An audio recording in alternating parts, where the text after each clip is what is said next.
This is WAAY 31 Law Call.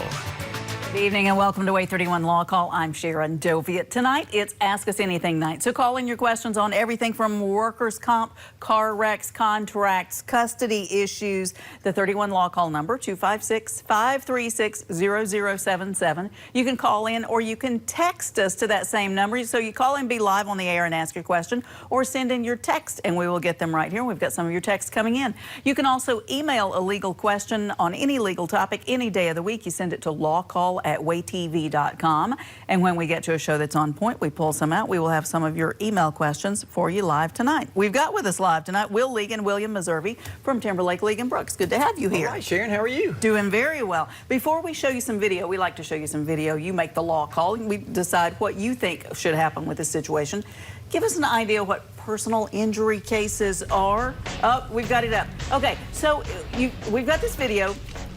Start to watch. Here come the trees right now. This gets scarier than it looks. It starts just with a tree way out in front. You think, oh, they dodged a bullet, but it keeps on going. This looks more like, wait, a landslide kind of situation, mudslide? You know, that's just amazing, and thankfully, hopefully, they got out. We really don't know. We got the video. No, I do think that they were okay. Thank goodness. You know, so obviously, hey, this is an act of God, right? So is there, property damage, injuries? You look at comprehensive to pay for your vehicle. Let's say that that road was closed, you drove around the barrier. Like in this area, we have flooding, right? So if this bridge is closed, this road is closed, and you drive around that and you get in some problems, you're not covered, you're on your own, and then you're putting first responders at risk to come and save you, which you could potentially be liable for. So we worked on a case together years ago where someone drove around into rushing waters and then they perished. What's some of the issues surrounding that case? Yeah, I mean, generally speaking, if you drive onto a closed road where emergency responders have come and blocked it off, it's going to null your insurance essentially. I mean, right. It's not going to be covered under your insurance. But that's for a closed road, right? And what we're not certain of in this video is if it was closed or if it was open. Right. And if it was open, then it may be possibly covered under your full coverage. Okay. If you had liability only, you're going to be sort of up the creek without a paddle. And then it always begs the question of, and we've had this issue before, where those who are responsible for maintaining that road and the area around it, if they had notice that there was erosion and these other issues going on and failed to mitigate those, factors, they can be potentially liable. And where that comes into play is we've had several cases of construction sites. Let's say the land's been prepped, but improperly. You've got inspectors that come out every step of the way. Let's say they skipped a step. They didn't put crusher on. They didn't put tiebacks, whatever they're supposed to do to move that much dirt. Now, I get it, this is a forest area. Right. But we and I were working on a construction case last year, and, we positively resolved it. But the issue was, did the contractor perform, the grading properly to not cause damage to other property owners? And so you'll go back and look at what the plans were. What were the specifications? What were the, did he pull a permit, and what did that permit allow, and what does the standard of care require? And it was a substantial amount of property damage to all the neighbors, and it was just from cutting corners. Now, most of the contractors will do a great job.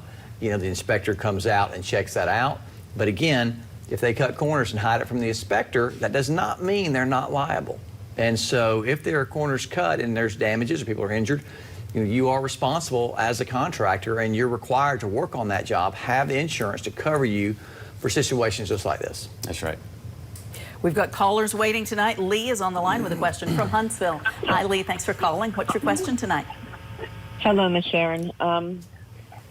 Found myself in a dilemma after buying a car in June of 2023. I went down to Alabama, registered the car here in Huntsville, and for the third year when I went to register it, they told me I need to call the police department. And I brought it out of state in Tennessee. I don't understand how, after carrying insurance on this car, paying over $1,000 in fees to Alabama for taxes and registration on the car, I renewed it first when I bought it in June of 2023, and then 2 months later in August, and then a year later in August 2024. And just this year, finding out that I could lose this car that I thought legally was mine. It was registered in my name. And they're telling you what? Insult to injury. They're telling you. I've been told to prepare to surrender the car to the police department, and I'm waiting for Is it stolen property? What to do about that? Are they telling you it was stolen, or what are they telling you? Yeah, it's a stolen car. Wow. Apparently the Bona fide person who sold purchaser, it William. Yeah. What's the deal with that? You know, false identification too. Right. Sure. So, I mean, you think about this when you go to buy a home, right? And there's, they have to make sure it has clear title. Yeah. And there's title insurance, and there's all these different things. But that's not necessarily the case when you go to buy a car. And unfortunately, this is not the first time we've seen this issue. Right. You know, the seller, and by and large, it's buyer beware, right? Okay. Buyer beware. But the seller is supposed to make sure that they have clear title. And here they've sold a car that was stolen. Now, what is unclear is whether she bought it from a dealership or someone who may have that duty, or if she bought it from a private party. And that's where it may get sticky, right? Because if she bought it from a private party, there may not be much recourse unless you can still track that private party down. Huh. So you'd be looking at suing the person that sold it to you, trying to catch up. Yeah, I mean, you know where the dealer is. They didn't give you clear title. But if you bought it, just like William said, you bought it from an individual, marketplace, whatnot, good luck finding the person. Oh, boy. You do have a claim, don't get me wrong, but you would have to successfully, file a complaint depending on the value of the vehicle. Sometimes it's in district court, which is what we call small claims court, but if it's over $20,000 in Alabama, you can make a claim under circuit court, different jurisdictional requirements. And then in Tennessee, there's various courts to choose from depending on the value of that particular vehicle. Now, you need to make an assessment like we do in all cases. Is there recovery to be made?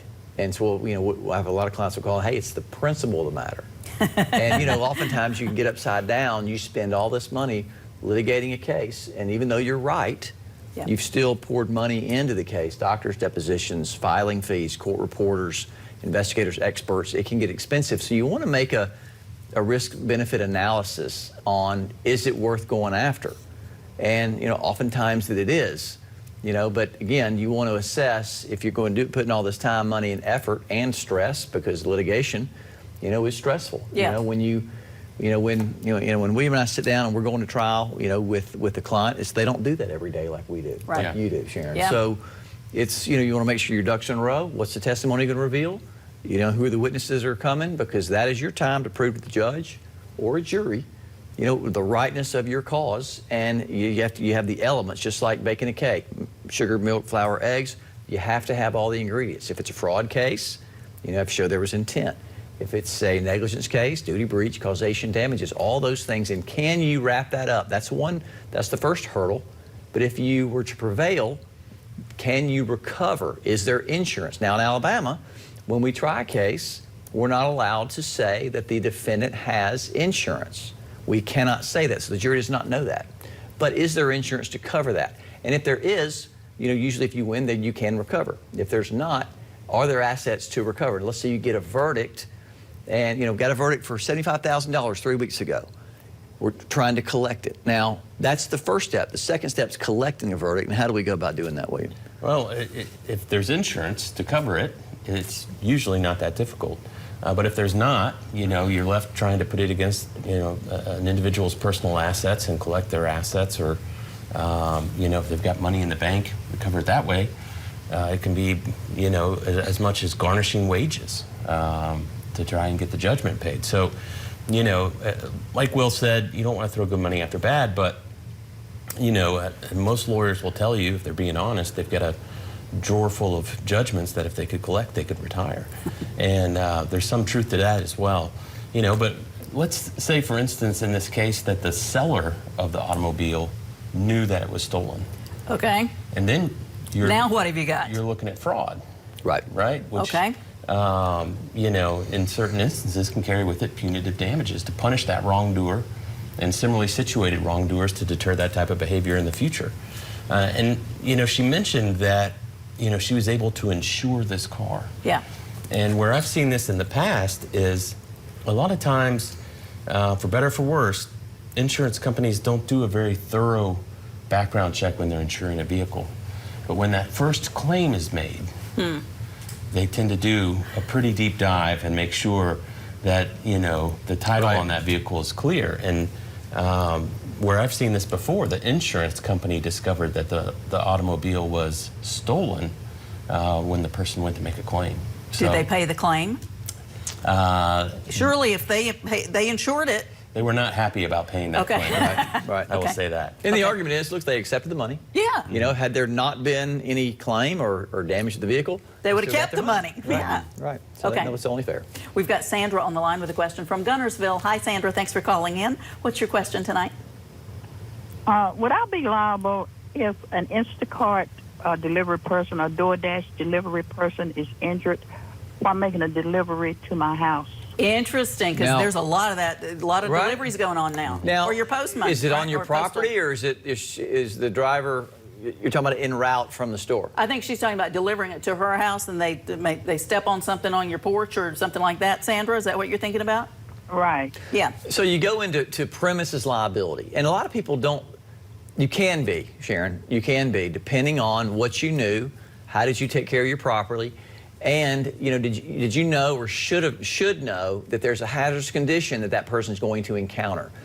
And we go back. If you go back to law school, there's 3 ways somebody's on their property: invitee, licensee, or trespasser.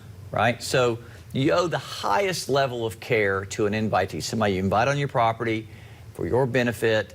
You know, they're there. Maybe it's a social situation. You have a duty to warn them of any and all hazards, known or unknown, or known that you should have known about, right?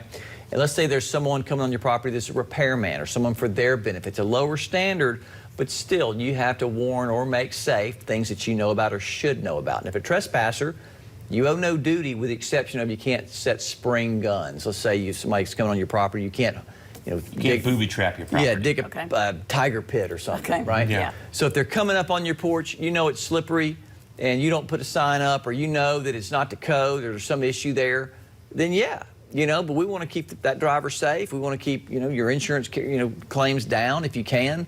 So if you know they're coming on your property, you have a duty to make sure it's as safe as you can, or something you know about. And so, yeah, you can be, if you do something wrong, you leave a garden hose and it's dark and they can't see, and then you know where they're coming, that's a problem. And so, you know, you want some self-responsibility. You want people to watch where they're going, but at the same time, you know, you can't set booby traps, and you can't just be negligent, which is really just a lack of care. You know, make the right choices. I tell my kids, you know, make good choices.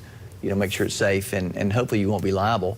But if you are, homeowners coverage covers that if you have a mortgage on your property. It does, you know, so your homeowners coverage will cover you for your negligent acts, whether they happen, you know, on your property or off your property, as long as they don't happen in an automobile. Okay. So, you know, those types of claims are typically covered by your homeowner's coverage. But let's, you know, take the inverse of that, Will. What if you got, you know, a gravel delivery sitting on your driveway, big old, you know, half-ton delivery of gravel, and someone trips and falls over that. Right. You know, there's not necessarily a duty to go cone that off, but you know, if the hazard is open and obvious, you know, sometimes there is a defense there that they can defend against those types of claims. You know, in the premises liability cases, they're difficult. Let's say someone goes in the store, trips over, you know, a can right inside the door. First, they're embarrassed, right? And oftentimes they get up, they limp out of there.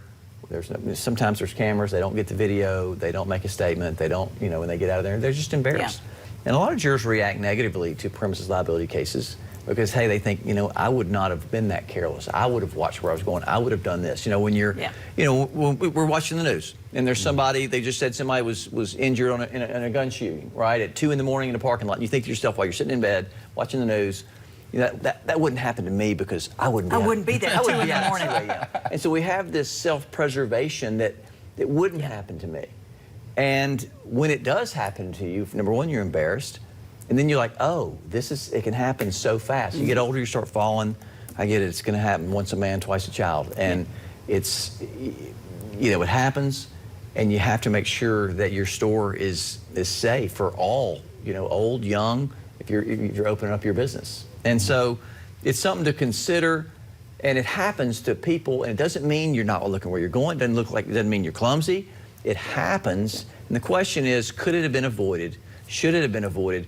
And is there something that the homeowner or property owner could have done or did not do to make it safe or make it more harmful? Yeah. And that's going to be the question that you ask the judge or jury in those type cases. We're going to take a break, be right back answering it more. It's Ask Us Anything night tonight, so stay with us.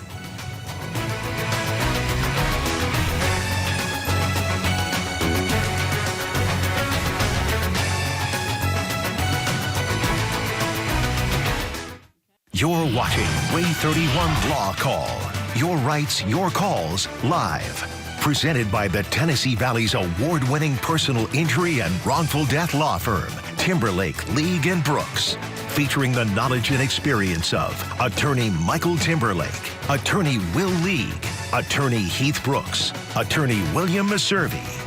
And hosted by broadcaster and family law attorney Sharon Doviet. This is WAAY 31 Law Call. Welcome back to 31 Law Call. We've got Will League and William Meservey from Timberlake, League & Brooks. And we've got callers waiting for Ask Us Anything night tonight. We've got Andrew on the line with a question from Madison. Hi, Andrew. Thanks for calling in. What's your question tonight? Hi, thank you very much. Sure. I'm a senior citizen, and I feel like I'm being defrauded out of thousands of dollars with a fake credit card and sending me a fake-looking letter. And I took my letter to my bank, let the banker look at it, and he says it looks fake too. And we checked my credit score. I'm over 800 on a credit score, and this credit card number doesn't appear on my list. Yeah. But I still feel like I need to contact a lawyer about finding a lawyer that deals with elder fraud. Well, it sounds like you managed to dodge this scam, which is the good news. And unfortunately, it's a trend that we're seeing. It's a billion-dollar industry in the United States. These scammers, and the scams get more complex. There's one going on right now where they text message you from the Alabama Department of Transportation. I got that one. That you owe money or they're going to come and get your car. And unfortunately, a lot of folks, have fallen for that and continue to. And the first stop needs to be the police department. You need to report these scams because there are, at least in theory, these task forces, and a lot of them are federal because they cross state lines. Okay. And that investigate these and track them down and punish these people. But unfortunately, for many of the victims who do fall for it and who do legitimately get scammed out of thousands of dollars of money, there's almost no recourse because they can't find the person, and when they do, none of that money's there.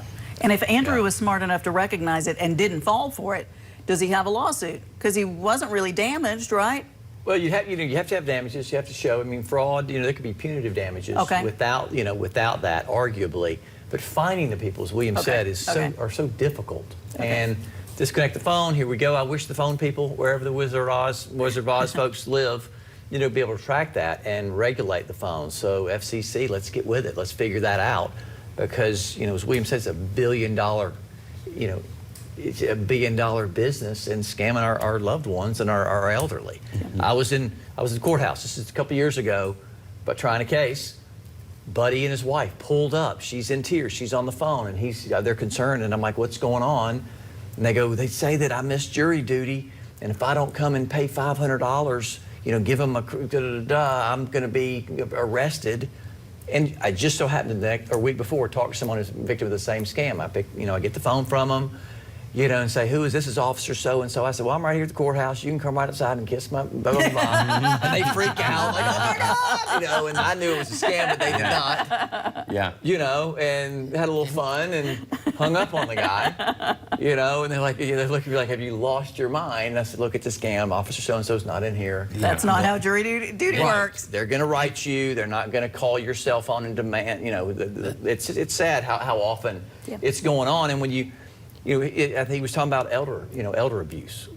you know, we're seeing more and more. There was a little bit of a dip, but we're seeing a lot more nursing home, we call it abuse, but it's nursing home neglect. Okay. And they have, it's just poor staffing. Usually it comes down to your loved one goes in a nursing home. And we're all, you know, we're all going to be dealing with this. We all get old. Yep. We all are infirm. We all have issues, whether we're dealing with our parents, ourselves, all that thing. So you need, unless you're independently wealthy and you can afford it, great.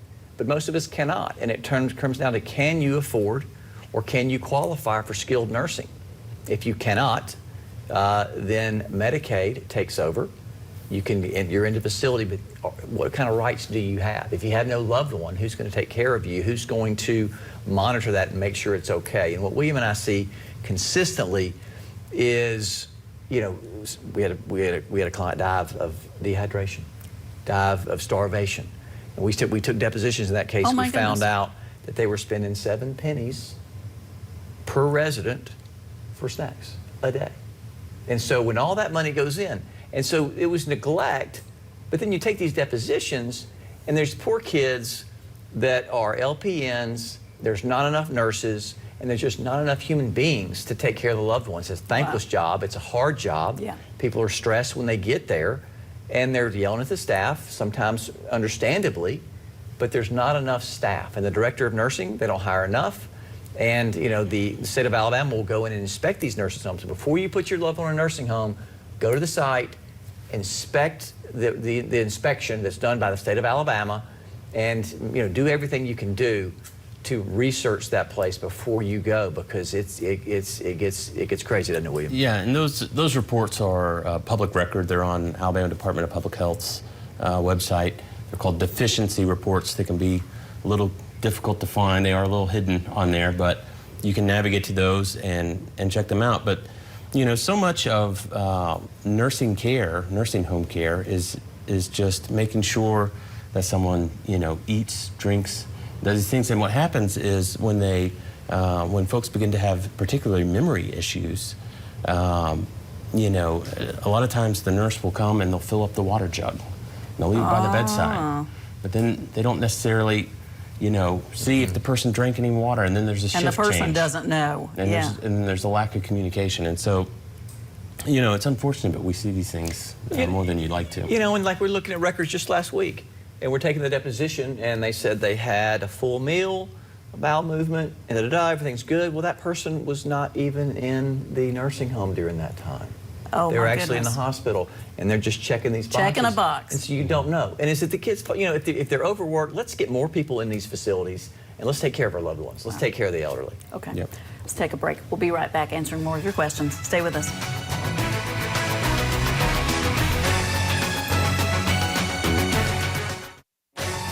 If you didn't get your questions answered tonight, here's how to get in touch with Will League and William Meservey with Timberlake, League and Brooks in Huntsville, 256-536-0770 or 800-804-2502. The website is law-injury.com. And if you like them on Facebook, you can learn more about the law that way. And it's a very special night for our very own Sharon Doviet. I hope you can guess why.